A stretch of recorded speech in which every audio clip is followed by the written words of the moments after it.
Mummy बचपन से काफी ज्यादा क्लासिक थी और अच्छी थी। उन्होंने मुझे काफी ज्यादा अच्छी तरीके से पाला पोसा, इस वजह से मैं उनकी काफी ज्यादा रिस्पेक्ट करती हूँ। लेकिन प्रेजेंट में वो काफी ज्यादा अजीब हो चुकी है। वही पर हकारी की मम हारी बच्चों के कपड़े बनाई थी और कह रही थी मैं चाहती हूँ कि तुम सभी ये पहनो। रेंतारो कहता है अगर ये हारी सैन ने बनाया है तो मुझे इसको पहनना ही पड़ेगा। तभी हारी कहती है इतनी जबरदस्ती मत करो, कुसुरी ने पहले एक मेडिसिन बनाया है जिसकी मदद से तुम सभी बच्चे बन जाओगे। कुसुरी कहती है ये बिल्कुल ही सेफ एक्सपेरिमेंट होगा। कुरुमी और कराने कहने लगती है कि मैं तो ये बिल्कुल भी नहीं पहनने वाली हूँ। जो सुनने के बाद तो हारी बिल्कुल बच्चों की तरह करती है और रोने लगती है। कहती है मैं मामी मामी खेलना चाहती हूँ। तभी हकारी काफी ज्यादा सीरियस हो जाती है। कहती है कि मॉम आप ये क्या कर रही हो, आखिरकार आप सबके सामने ऐसे इमेजर की तरह बिहेव कैसे कर सकती हो। आपने कभी सोचा कि आपकी डॉटर होने के नाते मुझे कैसा लगता है। ये सुनकर हारी कहती है हकारी मुझे माफ कर देना, मैं भूल गई थी कि इन सबसे पहले तुम मेरी एक बेटी हो। वही पर सिचुएशन काफी ज्यादा सीरियस हो जाता है और तभी वहाँ पर एक बिल्ली भी आ जाती है और सिचुएशन को लाइट करने के लिए कुसुरी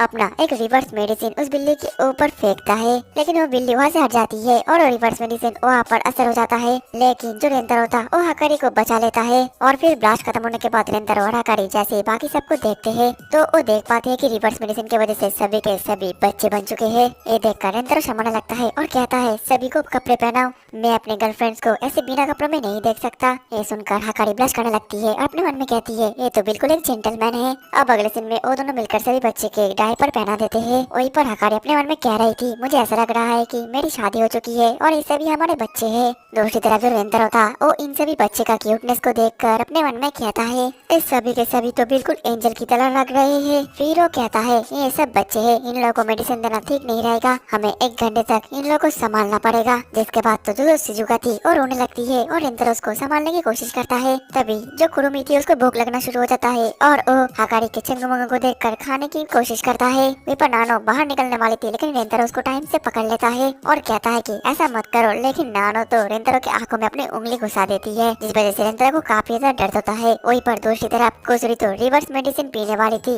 लेकिन तभी रेंतारो आकर उसको उठा लेता है और रिवर्स मेडिसिन पीने से मना कर देता है। दूसरी तरफ कराने और कुरुमी तो आपस में झगड़ना शुरू कर देते हैं कि कौन हकारी का चंगुमंगू पिएगा और उन दोनों को शांत करने के लिए हकारी उन दोनों को डांट देती है जिस वजह से वो दोनों तो बहुत ही जोर जोर से रोना शुरू कर देते हैं। और फिर हकारी को समझ में नहीं आता कि आखिरकार अब उनको कैसे संभाले। तभी हारी पीछे से हकारी के ऊपर चढ़ती है। हकारी उसको मना करती है लेकिन हारी चढ़ते जाती है और उसके बाल खींचती है। हकारी को काफी ज्यादा दर्द होता है लेकिन वो कुछ भी नहीं कर पाती। तभी हम देख पाते हैं जो हारी थी वो तो हकारी को शाबाशी देती है। इस वजह से हकारी को काफी ज्यादा अच्छा लगता है। लेकिन तभी गलती से उसके हाथ से कुरुमी और कराने गिरने वाले थे मगर वक्त पर रेंतारो वहाँ पर आ जाता है और वो उन दोनों को अपने हाथों पर लेकर उन दोनों को ही बचा लेता है। और रेंतारो का ऐसा गिरना देखकर वो सभी के सभी हंसने लगते हैं और ये देखकर रेंतारो समझ जाता है। फिर कहता है अब मैं समझ गया। अब अगले दिन में हम देख पाते हैं कि रेंतारो बार बार गिरता है ताकि वो बच्चे हंसे और एक जगह पर शांत होकर बैठे। अब अगले दिन में शाम हो जाता है और बार बार गिरने की वजह से रेंतारो को तो बहुत ही ज्यादा चोट आया था।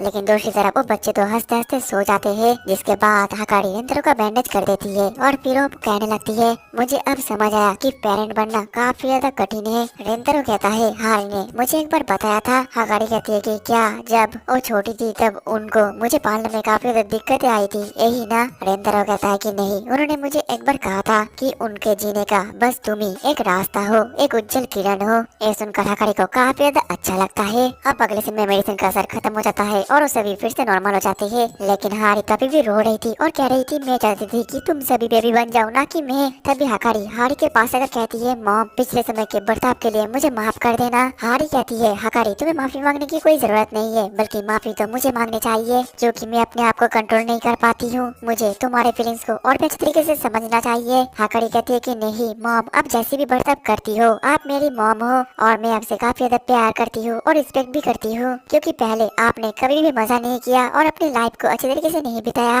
लेकिन जब से आपकी मुलाकात रेंतारो से हुआ था उसके बाद से आप काफी ज्यादा सेफ और अच्छी लगने लगी हो, अपने लाइफ को भी इंजॉय करने लगी हो। इसलिए मैं चाहती हूँ कि मॉम आप अपने लाइफ को ऐसे ही इंजॉय करो क्योंकि आपने मुझे पालने के लिए अपनी यूथ को इंजॉय नहीं कर पाई थी। इसलिए आप अपने डिजायर को मत रखो, अपने आप को मत रखो और अपना यूथ पूरी तरीके से इंजॉय करो। ये सुनकर तो हारी भी काफी तो खुश आती है और हकारी को थैंक यू बोलने लगती है। अब अगले दिन हम देख पाते हैं कि वो सभी फिर से रूफटॉप में बैठकर एक साथ खाना खाने लगते हैं और खाना खाते हुए तो कुरुमी काफी ज्यादा खुश हो रही थी। तभी हकारी कहती है जब तुम खाना खाते हो तब तुम्हारे आंखें काफी ज्यादा चमकते हैं बिल्कुल एमराल्ड की तरह। कुरुमी कहती है कि नहीं, सुजुका और नानाओके मेरे से ज्यादा अच्छे आंखें हैं। सुजुका कहती है कि नहीं, हाकारी-सन और हारी-सन के ज्यादा अच्छे आंखें हैं। नानाओ कहती है कि नहीं, कुसुरी सेंपाई की ज्यादा अच्छी आंखें हैं। कुसुरी कहती है मुझे तो लगता है कि जो कराने है उसकी आंखें बिल्कुल जंगल की रानी की तरह है। कराने गुस्सा कर कहती है क्या तुम मुझे कम्प्लीमेंट कर रहे हो या फिर मेरी बेइज्जती कर रही हो। हारी-सन तभी बोलती है अगर आंखें की बात किया जाए तो मेरी मेट की आंखें सबसे ज्यादा गॉर्जियस है। हाकारी कहती है लेकिन मैंने तो कभी भी अपने मेट के आंखें ही नहीं देखी। शिजुका हारी से पूछती है आखिरकार उनके आंखों का कलर क्या है। हारी कहती है बिल्कुल रेनबो की तरह कलर है। कुसुरी सुनकर एक्साइटेड हो जाती है। मेट के पास जाकर कहती है मुझे आपकी आंखें देखना है, प्लीज मुझे दिखाओ। और मेट कहती है मुझे हारी सन को सर्व करना है, इसलिए मुझे हमेशा प्लीज रहना पड़ेगा, मैं ऐसा नहीं कर सकती।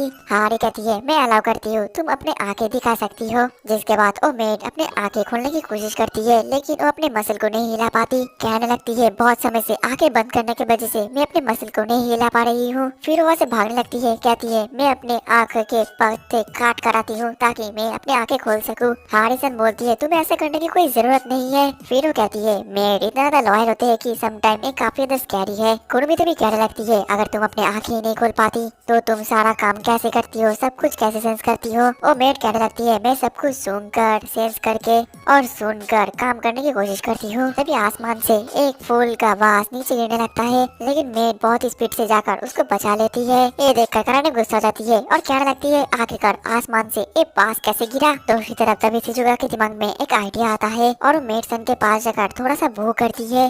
असल में वो मेट को डराना चाहती है लेकिन वो इतने अच्छे तरीके से करती है कि आसपास किसी को समझ में नहीं आता कि आखिरकार वो करना क्या चाहती है। जिस वजह से शिजुका काफी देर एम्बैरेस फील करने लगती है लेकिन उसको शांत करने के लिए रेंटरो को रियलाइज होता है और फिर वो जानबूझकर डरने के लगता है। तभी बाकियों को भी समझ में आ जाता है कि शिजुका मेट को डराना चाहती है ताकि उसकी आंखें खुल जाए, लेकिन इससे तो कुछ भी फायदा नहीं होता। और तभी ये देखकर कुसुरी अपना मेल्ट ऑफ मेडिसिन निकालती है और कहती है इससे स्किन गल जाता है। रेंटरो कहता है मैंने मना करा है ना कि ऐसा मत यूज करो। तभी नाना अपना चाकू निकालती है, कहती है अब मैं इससे काम करूंगी और वो सीधा जाकर मेट के पेट पर वो चाकू घुसा देती है। लेकिन मरने से पहले भी वो मेट हारी को शुक्रिया करती है। कहती है मैं अपने अंतिम सांस में आपको अपना ग्रेटिट्यूड जताना चाहती हूँ। लेकिन तभी नानो अपना चाकू निकालती है। कहने लगती है मैंने एक घुसाने से पहले चाकू को बंद कर लिया था, इसलिए ज्यादा डरो मत, ये सब बस एक एक्ट था। जो सुनने के बाद वो सभी के सभी काफी रिलीफ फील करने लगते हैं। वहीं पर जो कुरुमी थी वो सीधा जाकर एक स्वीट बन मेट को खाने के लिए देती है। मेट कहती है मैं ये नहीं खा सकती लेकिन हारिसन उसको खाने के लिए इजाजत दे देती है। फिर वो मेट उस स्वीट बन को खाने लगती है। ये देखकर कुरुमी काफी ज्यादा शॉक्ड हो गई थी और कह रही थी मुझे लगा था कि जब भी कोई टेस्टी खाना खाता है तो उसके आंखें बड़े बड़े हो जाते हैं। कराने कहती है ओ बस सिर्फ तुम्हारा ही होता है।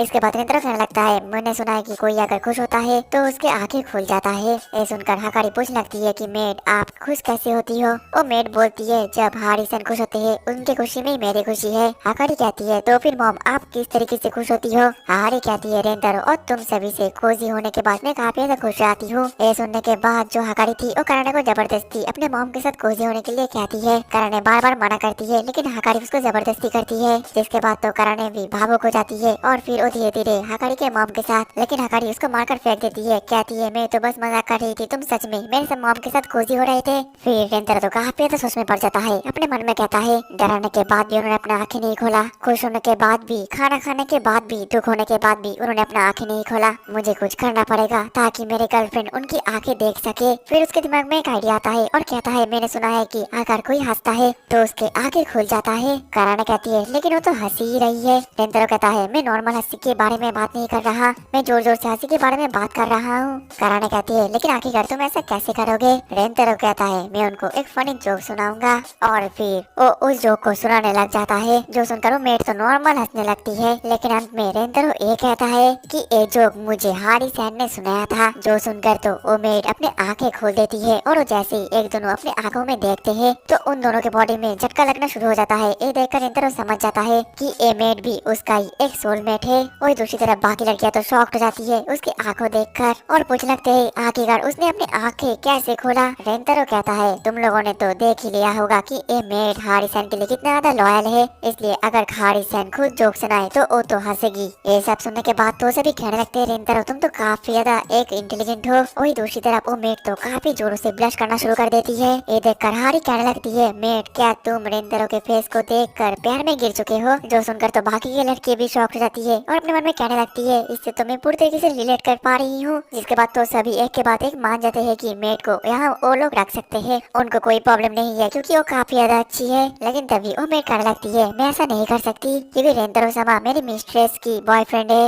इसलिए आज रेंतरो के साथ मैं कोई भी रोमांटिक रिलेशनशिप नहीं रख सकती, भले मुझे कोई मार दे। इसके बावजूद भी हार्ड सेंतरी बोलती है मेड तुम्हें ऐसा नहीं करना चाहिए, तुम्हें अपने फीलिंग्स को फर्स्ट रखना चाहिए। जो सुनकर वो मेड कहने लगती है जैसे कि आप कहती हो। फिर वो कहने लगती है रेंतरो sama मैं चाहती हूँ कि आप मेरे साथ रिलेशनशिप में आओ। वहीं पर रेंतरो तो सब सुनकर शॉक्ड हो गया था क्योंकि वो नहीं जानता था कि उसके बगल में उसकी और एक गर्लफ्रेंड थी और वो काफी ज्यादा घबरा जाता है। इसी के साथ ही हमारा एपिसोड 3